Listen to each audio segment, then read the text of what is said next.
SMA Negeri 2 Pontianak, kelas 12 MIPA 5, kelompok 4 yang beranggotakan saya Muhammad Rizky Fadila Siregar. Saya Putri Azani Brilian. Saya Andini Putri. Saya Yasmin Arifah Inaya. Dan saya Dea Rahmasari. Akan melakukan praktik tekanan osmotik terhadap media mentimun. Sebelum itu, tekanan osmotik adalah tekanan yang dibutuhkan untuk mempertahankan kesetimbangan osmotik antara suatu larutan dan pelarut murninya yang dipisahkan oleh suatu membran semi-permeabel yang dapat ditembus hanya oleh pelarut tersebut. Dengan kata lain, tekanan osmotik adalah tekanan yang diperlukan untuk menghentikan osmosis. Tujuan melakukan praktek ini untuk mengetahui adanya proses osmotik yang terjadi pada mentimun. Kedua, untuk mengetahui perbedaan antara 3 mentimun yang dimasukkan pada 3 larutan berbeda-beda, yaitu air murni, larutan 1 sendok garam, dan larutan 1 sendok gula. Selanjutnya masuk ke alat dan bahan. Yang pertama, ada 3 buah gelas plastik, yang kedua sendok makan, ketiga air, keempat gula pasir, kelima garam, dan yang terakhir mentimun. Selanjutnya masuk ke cara pengerjaannya. Air ke dalam gelas sebanyak 3/4 gelas.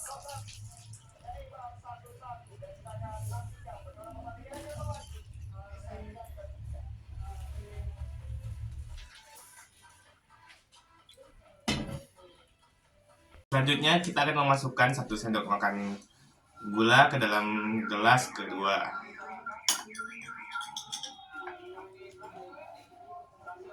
Lalu masukkan 1 sendok makan garam ke gelas ketiga.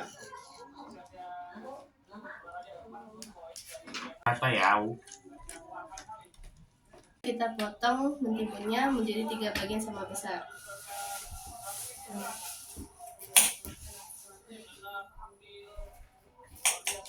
Dan kita masukkan ke masing-masing gelas.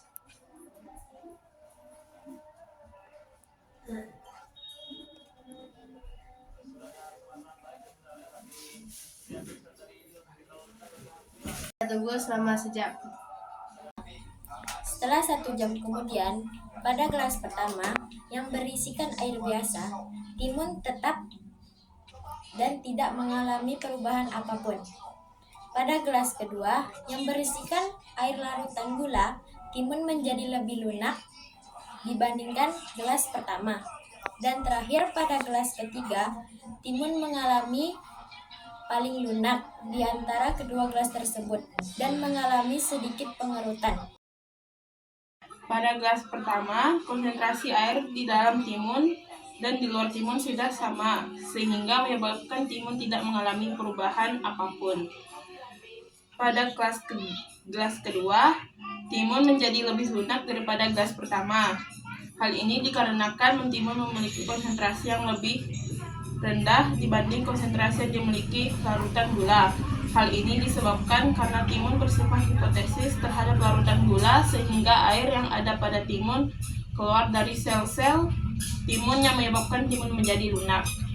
Selanjutnya pada gelas ketiga, di mana timun menjadi paling lunak di antara kedua gelas lainnya. Hal ini dikarenakan air keluar bergerak dari timun dan bercampur dengan garam karena adanya perbedaan konsentrasi, di mana konsentrasi timun lebih rendah daripada konsentrasi larutan garam itu sendiri.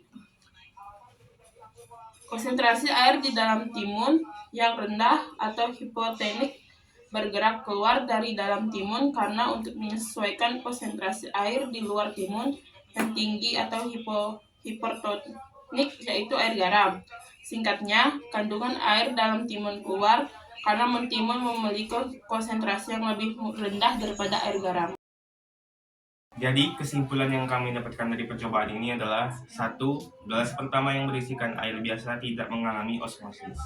2. Gelas kedua yang berisikan larutan gula mengalami tekanan osmosis. Dan yang ketiga, gelas ketiga yang berisi larutan garam mengalami tekanan osmosis. Sekian praktik dari kami. Wassalamualaikum warahmatullahi wabarakatuh.